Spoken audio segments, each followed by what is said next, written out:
I tell all the people that go JUCO, man, you just gotta be mentally tough. Everything not gonna go your way.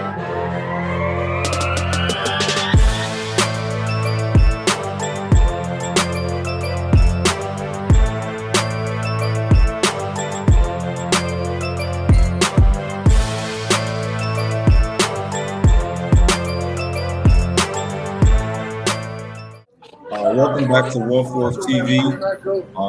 Here with another episode 5. Today we got a special guest, good friend of mine from the JUCO days. We got two-time SWAC All-Conference, SWAC Tournament MVP, two-time SWAC All-Tournament team, top 10 all-time in scoring at Prairie View A&M in only 2 years. Swedish Basketball League all-rookie team, current pro in Europe. Yes, that's correct. And Kosovo Super League. Super League. Currently playing for Rahaveci. Yeah, Rahaveci. Yeah. Got Gary Blackston from Baltimore, Maryland. How you been, bro? I ain't talked to you in a minute for real. Nah, it has been a minute, bro. I appreciate you for having me on your show, bro. No problem, bro. I appreciate you coming on. Good seeing you too, bro. Hope the family good. Hope everybody good. Bro. We really had some good days at Angelina, bro. Sure.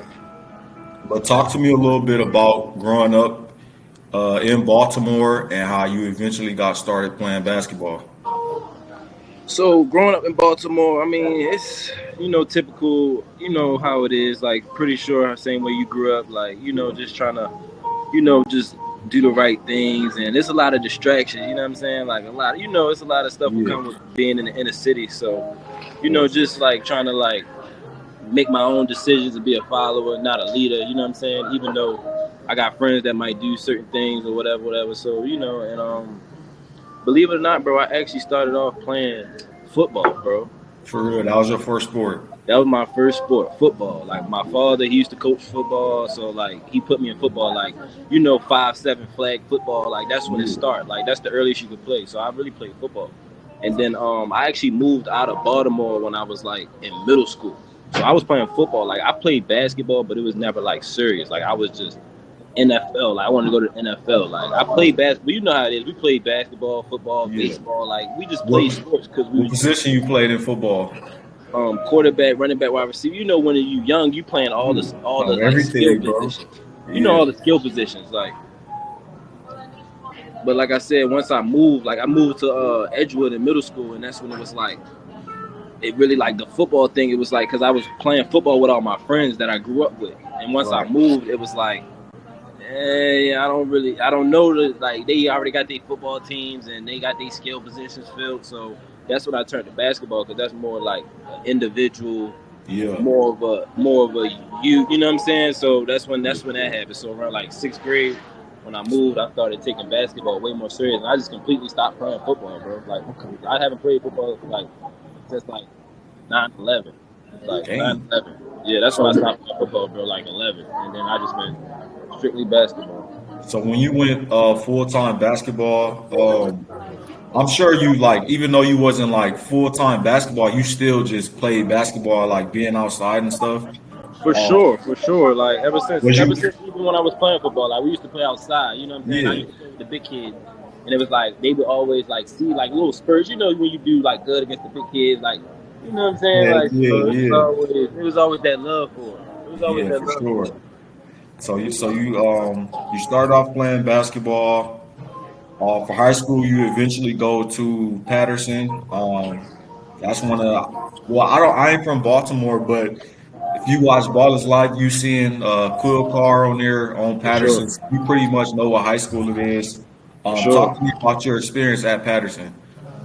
My experience at Patterson, it was real good, and it was short lived. I actually wish I was there longer because. My first high school was a county high school, and like, they definitely gave me the confidence and the freedom to like grow my game because they like the school wasn't as good. Yeah. So I got a chance to be the guy early, at that school, and it was like that helped my confidence level and all that. So that's when I transferred to Patterson.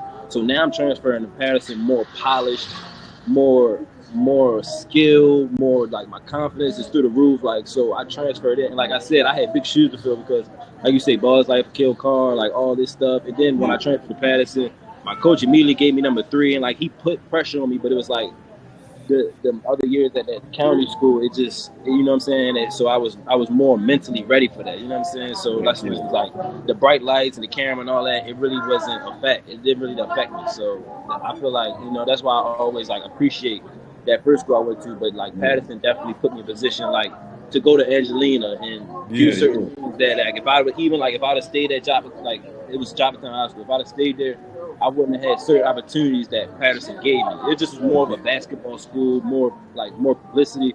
Just a better decision for my basketball career. Okay. And so, what was your recruitment like coming out of Patterson? Out of Patterson, I actually had a lot of interest and a lot of I actually had some offers coming from AAU. I played for Harford County Dream Team. I actually had some offers like D2. Like I had some like mid, like low major D1s, but my grades weren't the best. That's why I always preach like to little kids, like if you can, like be on top of the grades. So like anybody watching this, like be on top of your grades, because like that just gives you more chance. Like you want to be in the highest level, like the NBA, NFL. Like if your grades right, and you can go to a Division I. You know, like if you go to a Division I straight out of high school, like as a freshman at Division I, and just get that strengthening, conditioning, and all that, just that the workouts, the eating programs. If you can get all that from a freshman, you're putting yourself in a better position to go higher. For sure. So you know what I'm saying, but so like it was kind of, my recruitment was kind of slow because like once everybody seen me, it was like the grades, and it's like, you know, once your grades bad, it's like teams don't want to touch you with a 10-feet pole because it's like unless you a 5-star, it's like it's just too much to put up with because okay, he got to go to JUCO and we gotta get, you know what I'm saying, we gotta do all this under the table stuff, or we gotta get the SATs, or we gotta pray he passed. Like, so it's just a lot of teams don't want to go with that hassle. So it's like, you know what I'm saying. So that's why, and I was happy enough Patterson got me a chance to go to Angelina. So I was fortunate enough, you know what I'm saying. And you know, Angelina like one of the top JUCOs in basketball. Man, that Region 14 conference, bro. A lot of people compare it to like a lower level Division I basketball. That's what I'm saying. And you know, we played against some of the best, like Tony Farmer, like some people who were supposed to do things, but you know, like life happened, so they had to go this route. But like they went to this conference. Like we had some of the top. You know what I'm saying? Like this is the conference to do it. And that's what I tell a lot of people this when I talk about JUCO basketball, bro. In JUCO sports in general, when you go JUCO, bro, you'll see so many people that's just more talented than probably anybody on any level. It's just like you said, focusing on the grades is what gets you on that path. For sure. It's different. So you said Patterson got you that connection to Angelina? For sure. I knew nothing about Angelina because actually one of my brothers, Shakir Brown, he actually played. You might remember him. He actually played before we got there. Shakir Brown, I believe he was on the poster in the locker room. You know that little poster we walked through? He might have been, bro. He was on that poster, though. It had like a picture of him and a couple of the older players. He was on that poster, and he actually went to Patterson. Okay. So that's how the pipeline from Patterson to Angelina came about. Okay, that's fire. So talk about, now you go to Angelina. How we was talking about it, Region 14 is the best conference in the world for JUCO. For sure. Tell people what the overall JUCO experience is like from a living standpoint and from a basketball standpoint. So JUCO, I always like talking about the JUCO life because, as you know, we done seen so many people, even some of our teammates. It's hard to get through that. Like you gotta be a dog to get through that JUCO lifestyle because you're not like, it's not the best living conditions. You're away from family. Things might not go your way on the court all the time. The academic help is like, it might not be as strong. Like you on your own with a lot of that. You know what I'm saying? So and it's like I always talk about Shaq. Rest in peace to him. Man. You remember how good he was, bro? And think about it, he was like our 8th man on the bench. You remember how good he was, bro? I be telling my brothers, I be telling people I know to this day, it's certain dudes you play at basketball, it's like you really can't figure them out. Shaq is one of them dudes. Like he's so crafty with the ball. He athletic. He dang near can do anything on the court, bro. Like, bro, he could, and like don't let his back not be hurting. Like he really had to bounce, bro. Like yeah, bro. How good he was. Like rest in peace to him, bro. Like that just shows you how deep of a bro. Yeah, bro. Carlos, do you remember Carlos, bro, like, and it's like some people don't get to chance to like showcase their talents to the fullest abilities or make it to the next, bro. Like JUCO, bro, I'm telling you, bro. Region 5, Region 14, bro, some of the best basketball I done seen played. That helped me for Division 1 for sure, bro. For sure, bro. You playing against you play against San Jack, Trinity Valley, number 1 in the nation, and bro, you playing against them too. McLennan, and this was like on a day-to-day basis. This was bro. Like Kilgore that Cam Newton went to. Like this was every week in that region. Region 14, Region 5. This was every Panola. Like we could never beat them, but it was always a tough game. Like it was Lee, bro. Everybody at Lee was at least 6'7" with Tony Farmar, bro. They had what's his name, son from the Orlando Magic. Come on, like they had some dogs. Not bro. to mention the centers, like 7-footers, 6'10". Like how do you want it? Like Odessa, bro. I can keep going with the teams and that. Like you got to be mentally prepared for that route. Like this not just like the local community college around your net. Like this is big time. Like remember the Jamboree? Like that's big time. Bro, come on now. These is real 5-star dudes out of high school who probably didn't have the grades, and now they in JUCO going dumb. Like for sure, bro. I remember one Jamboree we had, man. We was like 50 coaches in the 50 coaches, and I remember when we had Bob Huggins in our gym. Like, bro, come on, Bob Huggins in the small gym, the hot gym, no AC. He walked in there with the West Virginia jacket on, bro. Like, like that JUCO, like he in there. Like, show me something. It's crazy, bro, and and then just to hit on Angelina a little bit more, Angelina, bro, super small campus. You got Highway 59 running through the middle of it. You got a gas station and a McDonald's across the street. That's it, bro. Like that's it. That JUCO like really is different, bro. That's it. So you went to Angelina, bro. You balled out both years. I think you averaged like 17 points per game both years. So what was your recruitment looking like after that second year at Angelina? I think the highest. I had a lot of offers. I think the highest school I had was Sam Houston, Lamar, and New Orleans, University of New Orleans. Like mid-major. Yeah. Mid-major levels. But with PV, it was like the love. Yeah. It was just a different, like when I went on that visit, it was just a different, like, okay, like the red carpet layout. Like these schools, like they got 10 guards they recruiting, and it's like I want to go where I'm about to be playing, where I can be the most successful. You know what I'm saying? So it was just like that love, like, and like that's a big step because like you only got 2 years to make. You know what I'm saying? So you gotta really like dissect, and you gotta really like talk to your family, and you gotta make the right decision because just by going the JUCO route, you gotta graduate, and then it's like you already, you know what I'm saying, behind the 8 ball because you only have 2 years to make the most of it, and it's like so you really ain't got no more time to waste at that point, bro. And then, so you go to PV, historically known HBCU. Talk a little bit about the HBCU life. Like you said, for me, I went to Texas Southern. It's just the atmosphere is different, bro, and it just feels good to be on the HBCU campus every day. But talk about PV a little bit.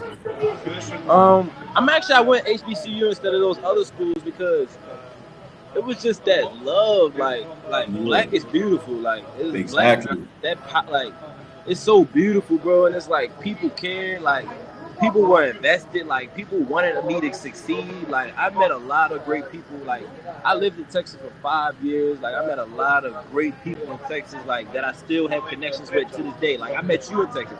I met so many people in Texas that I still communicate with to this day, and it's all love. Like I could call you anytime, you can call me anytime. Like it's people I can literally genuinely call and just be like, hey, how are you? You know what I'm saying? Like we got those connections, you know what I'm saying? So it's just like it wasn't a lot of like fake things going on at PV, and I'm very appreciative of that. I'm very appreciative of that. Yeah, so you go to PV, they're in the SWAC conference. The two teams that basically run that conference is Texas Southern and PV.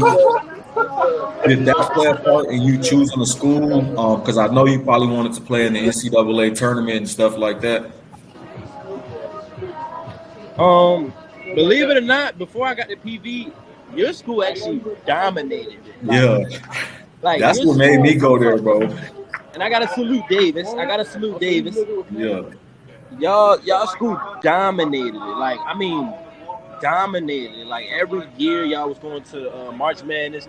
Y'all was winning the conference, and y'all was winning the tournament. Like y'all was sweeping it. And it's just like when I went there my junior year, I went there more so with the mom mentality, like to kill. Like, okay, my junior year I led the conference in scoring, and it was just like tasting that, like I did all that, leading the league and scoring, all this, and I didn't even get first team. I got second team, and then it was like Texas Southern still swept up at the end of the year. So like just having that defeat just like it crushed me, bro, because it's like I worked so hard and I led the league in scoring. It was like I still, like, you know what I'm saying? It was like, dang, they really just want a winner, and you know what I'm saying? Like, like, you know what I'm saying? Like it don't matter at the end of the day if you don't get the job done. Like job not done. Like, okay, like yeah, you led the league in scoring, but like what? Like you got put out second round by Texas Southern, so it's just like, just taking that with me and just like coming back the next year and just wanting to like really dominate. You know what I'm saying? Like whether that's scoring, passing, whatever I had to do, man. Like just to get the job done. And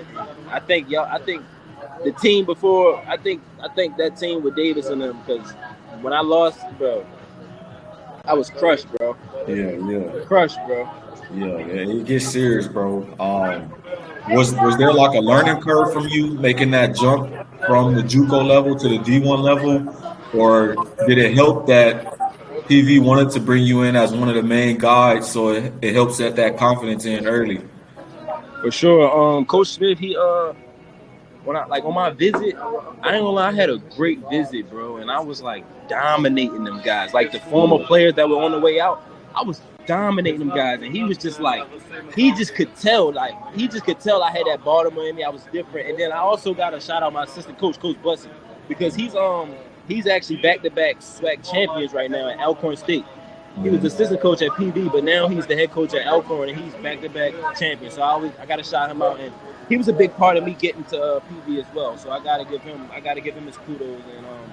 And he was on me hard, bro. Like, and he was also from Baltimore, so just that alone, and he knew my cousin, so like he was on me. He wouldn't let me he would let me have my fun, but he would make sure I worked as hard as I was having fun, because you know PV is like a party school and all this, but he was like, bro, like don't, like the work was there. Like I was putting in that work, bro, to be successful, and like, bro, like I'm talking like 5 a.m. workouts. Like we had 2 a days. Like he was really on me, bro. Like, and they would be like very upset if I missed anything, or like, you know what I'm saying, was like just had bad energy or bad attitude. Like they wanted me to be a leader. Like they wanted me to be like the ultimate, like, bro. They really wanted me to succeed, bro. Yeah. They was really trying to bring the best out of you. They really did, bro. And I gotta shout them out again, bro. Coach Bussey, I gotta shout them out, bro. Like they really, like I understand it now being a pro. Like I know what they were doing. Like I understand it, bro. Like they was just one of the best for me, bro. That's it. And that's really a blessing, man, because the higher you get in sports, it's more about a business. So it's great when you find a coach that genuinely want the best for you. For sure. Y'all played pretty much that junior year at PV. Get all conference honors, or you had second team. So coming into this next year, what's your mindset for your senior year? My mindset for my senior year was like, okay, this is more so I have the ultimate keys. I need to be the leader because when I was a junior, we still had seniors. Mm-hmm. You know what I'm saying? And those guys were, I wasn't captain and I wasn't, you know what I'm saying? I'm transferring in. And it's like, okay, like, and then, it's always tension on the team. And it's like, yeah, I'm shooting the most shots and this and that. So it was never like, okay, like he's shooting these shots for a reason or, you know what I'm saying? It wasn't never no bad blood, but it just, you know how it be tension and certain little things going on that, like, you don't need for the team chemistry to win. You know what I'm saying? Like, you know how it be. So my senior year, it was necessarily like, okay, now I'm the senior. I done already led, so everybody knows what's going on. And it was like roles assigned. You know what I'm saying? So our team, like, everybody knew what they were going to do. Everybody knew what their job was. You know what I'm saying? Coach Smith, and that was Coach Smith. He made sure, like, he would bring you in the office one-on-one, like, this is what I need you to do. Like, like, if you can't do this, like, I don't think this is a good fit. Like, you know what I'm saying? Be completely honest. He was completely honest up front of what he wanted your role to be. Like, you know what I'm saying? So that's a conversation I was having with one of my boys, Isaiah Pledge. Go to Utah Tech right now. When you get to that D1 level, bro, knowing your role is everything. Your role, you gotta know your role. Getting on the court, bro. If they want you to rebound, you gonna rebound, bro. Like, because you could be like a great player and you could be on the floor, and it's like you could do one bad thing and you're getting subbed out. Yeah. So your confidence and just certain things, you feel robotic. So it's like you're not even playing your game right now. And I've seen that happen to a lot of my teammates who were nice, bro, like talented, bro. Like one of my friends, 6'8", can do it all, bro. Like, but it was like he just like open gym. I mean, he's done. You can't do nothing with him. Like 6'8" can't do nothing with him. But it's just like when you get in that system and when you get the roles and you get that coach on you, like it's certain people, it just negates they like play, bro. So I done seen from both sides. I done seen, you know what I'm saying? Like some people, like, bro, I'm telling you, bro. For sure. So it's just like you said, that role. That role is important, man. And so now we in your senior year, man. You're having a good year this year.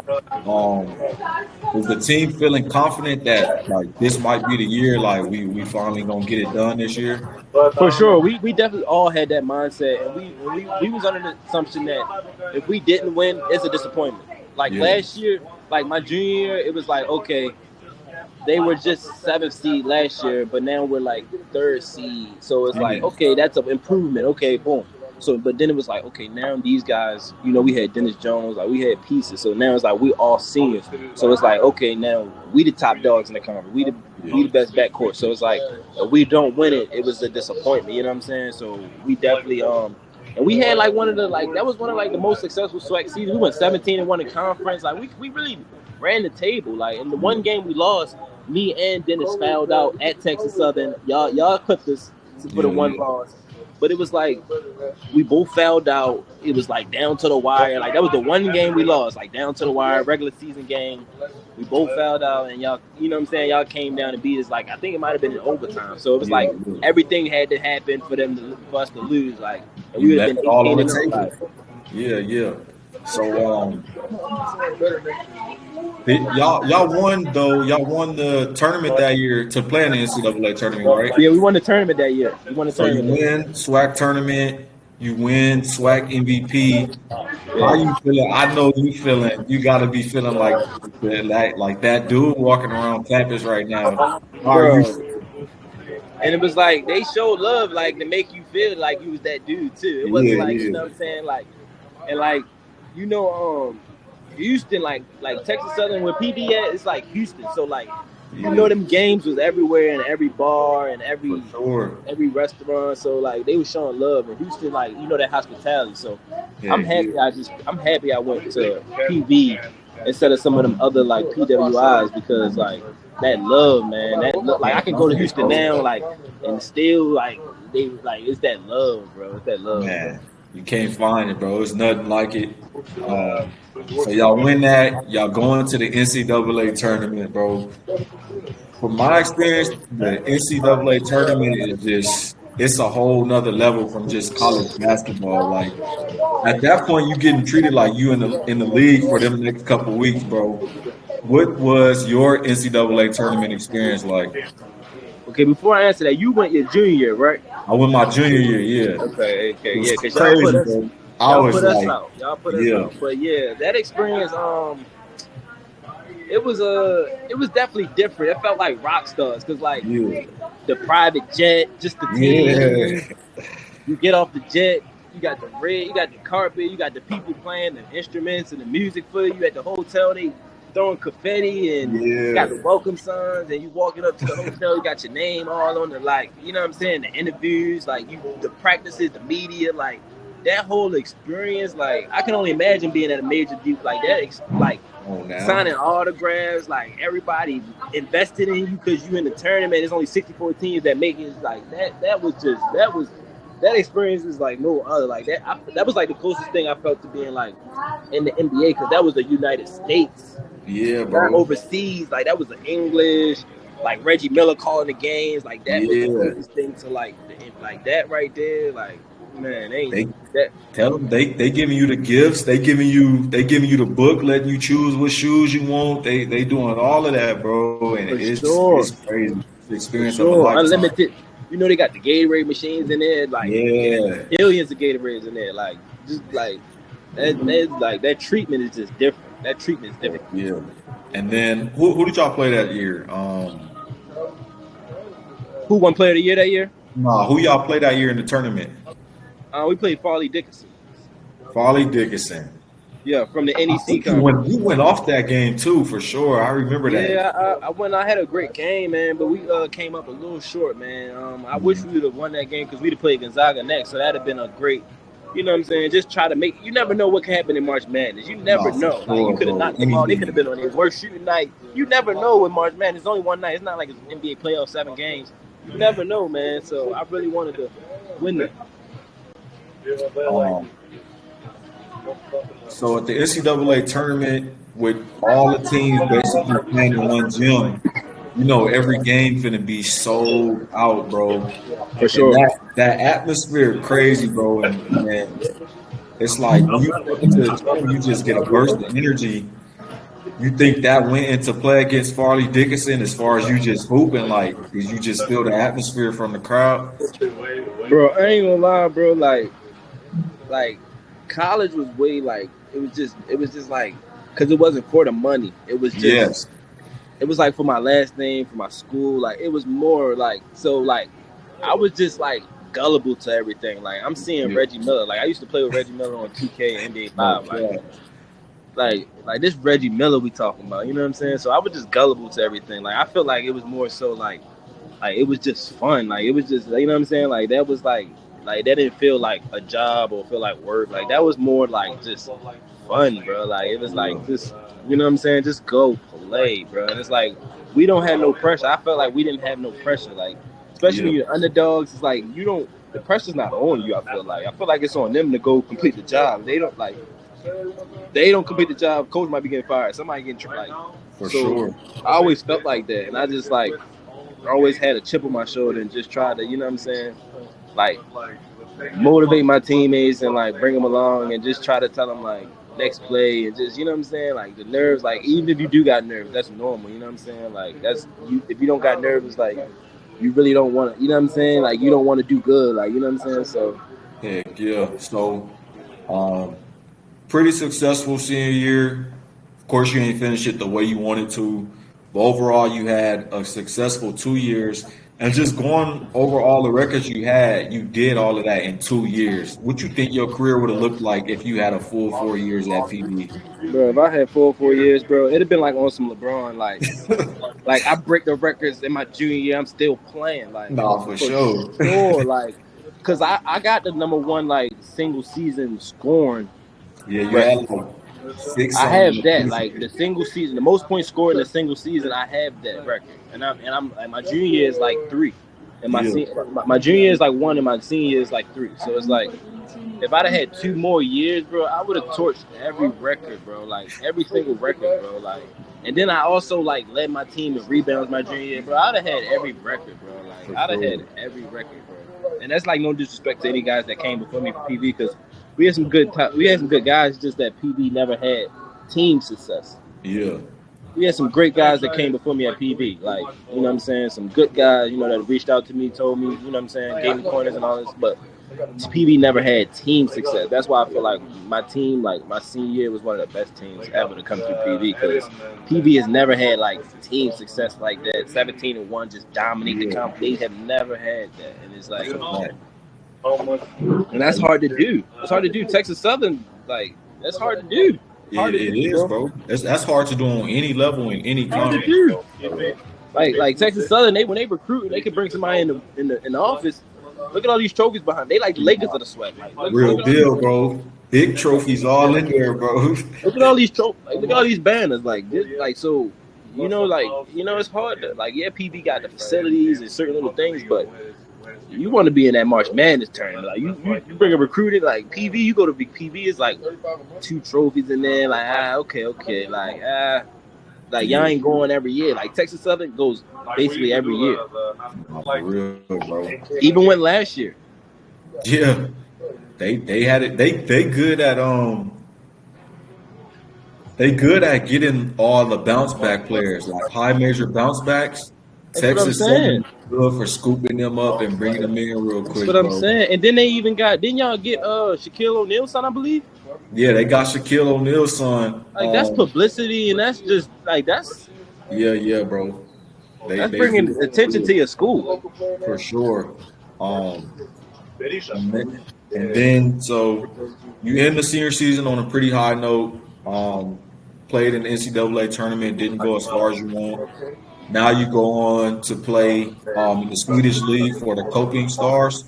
How was that? How was your rookie year over there? I feel like I couldn't have went to a better team for my rookie year, because they were also a mid-tier, bottom-tier league team in their league. They never really had team success. And I know for a fact, if COVID would have never happened, I would have won a championship my rookie year in that league, for sure. They stopped y'all from playing when COVID hit? They stopped us from playing. My rookie year got stopped because of COVID. Okay. My rookie year got stopped, but I did. But don't get me wrong. I went out there in August, and I got to like March. I got to like March of the season, and the playoffs was April, and it cut right before playoffs. Yeah. But like, we had so much success with that team, like success that they never even like reached before. I believe we were like second seed, maybe one game behind first, and like we didn't beat the first team. Like we was poised to definitely take it all away, but COVID happened, unfortunately, and then it just. How much different was playing basketball overseas compared to playing basketball here back home in the States? Different game style, different speed, or? I think the speed was slower. We're way faster and way athletic, but they think more like here. It's like it's like more here with them, like Ricky Rubio. Like, it's just more like. They like, down there playing chess, bro. Like, it's all skill. Yeah, it's more chess. Like, it's not like, you know what I'm saying? Because it's like they'll have like unathletic people, but they'll be like skilled, like Luis Scolas and like just skill. You know what I'm saying? And like a lot of experienced players, like I've seen, and veterans, like skill, like show the ball, jab, like just certain little things. Like their games be like. If you look at like Jokic and Doncic, that's what you see overseas, full of skill, bro. Like, bro, it's like because Jokic, he don't have the best body, but it's all skill with him. It's all skill with him. It's all skill. Yeah. So you still had a good year over there, but. Was that an adjustment that had to be made, or you still just walked over there like, I'm still going to do my thing, I don't care what's going on? It was adjustment a little bit, but I actually had Jeremy Combs, who went to your school. He actually was a rookie there with me. Yep. So that comfortability of having somebody who I played against in college multiple times, and we played in the Big Three, the 3-on-3 ESPN, like the ESPN thing. We played in that together. We talk about that. How was the 3-on-3 tournament for college? That was a vibe, because that was like the professional, y'all can win money type thing. Like y'all can get paid. Y'all won it too, right? No, we didn't win it, but we competed. We competed. Like I I forgot what conferences we played, but we competed though, and it was a good experience. A lot of exposure, a lot of media, a lot of good things for a lot of players, a lot of agents around, just a lot of good opportunities. It was a lot of good opportunities and networking. That was more of a networking opportunity. You know what I'm saying? So, but that was definitely good. But like I said, so just having the comfortability of playing with somebody I know his game. Like, you know, we used to go to scouting report. I just know of his game. And like, he was the guy for Texas Southern, and I was the guy for PB. So it was like putting us together as rookies on a professional team now. It was just like, oh, ain't nothing really changed. We ready to be doing the same thing. You know what I'm saying? Exactly. So and it helped that you was a guard, he was a big, so it's probably much easier to play together. And then we also had CJ Jackson from Ohio State. So we had a solid little team, you know what I'm saying? So we was all three rookies, but it was like we didn't have that rookie mentality. Like we came in there, it was go time. Like we wasn't taking nothing from no team. We didn't care. Like, you know, it's not like we know any of you teams or know the histories and know the players. Like it was just like, you know, another day, like just like playing basketball, you know. For sure. Did you ever get homesick at all, being so far away from everybody you know, basically? I actually did get homesick a lot because it was just so cold, bro. Yeah. It's like overseas, like you gotta, like, there's a lot of stuff that come with it, you know what I'm saying? But like a lot of people are like die to be in my shoes, but they don't really know like what come with it, man. It's like it's a lot that come with it, man. It's a lot. Bro. Like I was freezing sometimes. Like it just be so cold, like negative, like in the winter, like a winter in Sweden, bro. It's so cold, bro. It's so cold. Snowing? Bro. It snows. Yeah. It be snow on the ground. It be so cold, bro. It be so cold, and then the gym be cold. Like it be a lot of things. There's a lot of factors, bro, that you got to overcome. And then on top of that it's like you're not in college no more, so it's no more. Okay, like your day not planned out. You're not going to class, practice. Maybe you got to study hard or something. It's like a lot of free time. Like basketball practice, and you're supposed to figure out how you gonna navigate the rest of your day, bro. A lot of free time, bro. A lot of free time. And then it's like they speak English a little bit, but the language barrier is not 100%. Like it's not just I can walk everywhere and everybody knows exactly what I'm saying. You know what I'm saying? So how was you communicating with them? Were you just like just trying your best? Sometimes I would go Google Translate. Yeah. I would go Google Translate and like switch it to Sweden, and they would like get it. Like once I pull that up, and like they be like, oh, like they under, like, you know what I'm saying. So that I would have that. That was my go-to. That was my go-to for sure. Going and that's what I used to do in Macedonia, bro. Walking into any of the stores, just show them the phone, bro, and they gonna get it right away. How was that out there? Macedonia, bro, it was an experience, bro. It was cool. Like, don't get me wrong, the people was cool. And you know, they still more sociable. They not advanced with like all the technology and all that. So it's people. The streets is full of people, bro. It could be 2 a.m. and literally everybody's still outside, just walking around, do what they do. Like, they don't have a crime rate. So the people was real cool. From a basketball standpoint, I was in one of the lower levels. Okay. There was some good dudes, but overseas is hard because me, bro, I ain't have no agent or nothing, so I'm just really DMing teams. By the time I get to the team, we already got like 4 or 5 foreign players, and you know, 2 can only be on the court at the same time. So yeah, that's how it was. Yeah, I know exactly. Yeah. So you played that year in Sweden. That's the year you won, made the all-rookie team, right? Yeah, and then COVID happened. Then COVID hit. So what was it like as far as when that season is over and you go home? Do you have teams already contacting you, or is it just like a waiting game for a little bit? Believe it or not, it was like kind of slow, and I didn't really understand why. I really didn't understand because I had a great year, elementary, then COVID happened, and it was like I don't know what happened with the market, but the market just got all messed up when COVID hit. Like the market the market was just screwed when COVID hit. So I was home for a little minute. And that get you know, that take a toll on you. You know what I'm saying? Like when you've been hooping the whole time, and then like it's like, dang, like I'm dependent on my agent to find me something. Like I don't know any overseas coaches. For sure. I don't have any overseas coaches' numbers, no GM numbers, so I'm just dependent on my agent to find me something. And it's like COVID hit, and it's just like I don't know what you know what I'm saying. So that was kind of like a little depressing. You know what I'm saying? Like it's like you don't know where your next opportunity coming. It's COVID, then it's like you know they don't know if they're gonna have a season. They don't know if the season's gonna be started later. They don't know if they're gonna have fans, so that's less money and this and that. So it's like so many other factors, and it was just like I was home, and then when the season started like August. I was still home, so it's just like that get discouraging. You know what I'm saying? So that definitely took a toll on me, man. That took a toll on me, man. So you're playing that waiting game. Now you're back in the Kosovo League. How's everything over there in Kosovo or in Europe, I guess? Everything's going good. This is actually my second time being in this league. I actually played for Pristina in this league too, which is the capital of Kosovo. So this is my second time. So I mean, I pretty much knew what to expect. You know what I'm saying? I pretty much really nothing's a curveball to me at this point. But you know, I'm just making the most of it because I actually came out here. I transferred here late in the season, so it wasn't like I was here the whole time. So it was more of a just not be sitting out for another sitting out of year and just get film, just get on the court and just.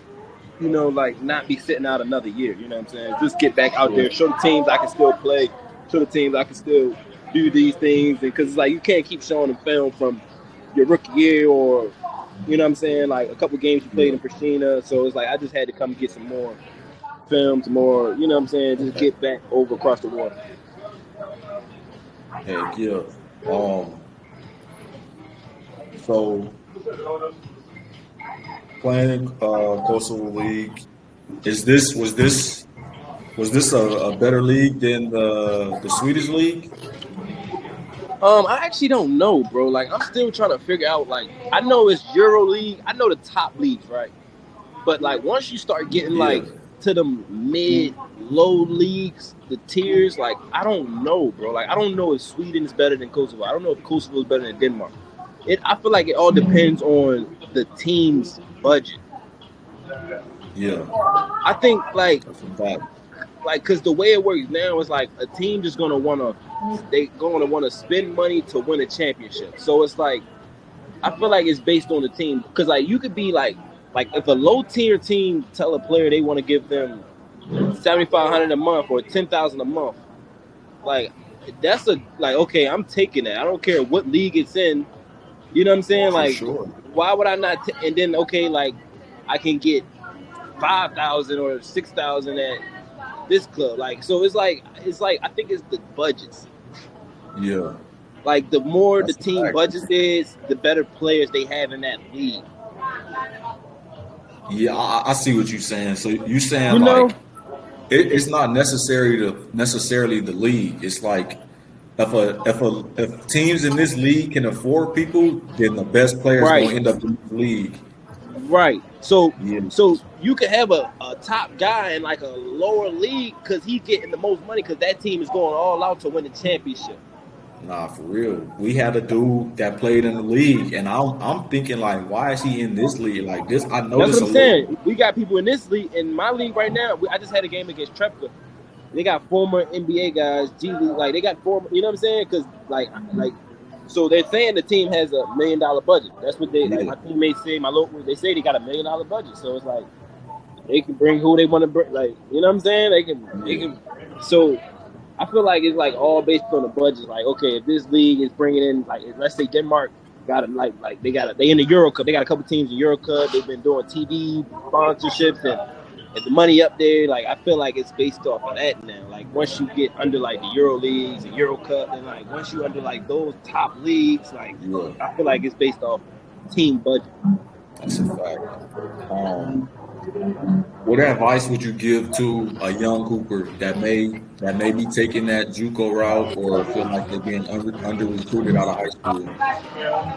I'll just tell them. I tell all the people that go JUCO, man, you just gotta be mentally tough. Everything not gonna go your way. Like it's been stuff that ain't go my way. It's been stuff that ain't go your way. Like everything not gonna go your way in JUCO. Like in JUCO, like that is like you're betting on yourself. For sure. Like it's like you already like going like you gotta. This is a plan B route. So it's like okay, the coach they only gonna put up with so much or like you know what I'm saying? Cause like you all it's like you said last chance shoot. You already on your second chance. So it's like. You go ahead to fight the bullet. Some things, if you want to chase your dream and you want to make it to, you're gonna have to bite the bullet and like sacrifice certain things, like being away from family or like we. You from Cali, I'm from Baltimore. We still protect just because we wanted to go play in the top league and showcase our talents against some of the best competition. You know what I'm saying? Like we didn't want to play mediocre talent. And then they like, oh, man, you ain't really play nobody this and that. Like we wanted to play the best talent. So it's like sometimes with that JUCO route. You gotta bet on yourself, and you gotta really be focused. Like you gotta take your grades serious, cause like you gotta really like that ain't for everyone. I gotta be honest. Sure. That ain't for everyone. It ain't, bro. It's easy for somebody to get lost in that. It's easy to get lost in the sauce in JUCO. It's so easy. It's crazy, and a lot of people take it as like, oh, I'm going JUCO. You usually be the best person here, but like we were saying earlier, there's really some dogs over there. But I think that's all I got for you today, man. I'm gonna go ahead and wrap it up. Again, I appreciate you coming on, bro. Hope you keep killing it in the Dakota League. What you said, Brody? I said I appreciate you coming on. Hope you keep killing it overseas, bro. Bro, anytime, bro. You know what's up, bro. Anytime, bro. Happy that you had me on, bro. Good seeing you, bro. Hope the family good. You know we're gonna be in touch for sure. For sure, bro. I'm gonna tap in with you. Go ahead, enjoy the rest of your day, man. Appreciate you again. No problem, bro. All right.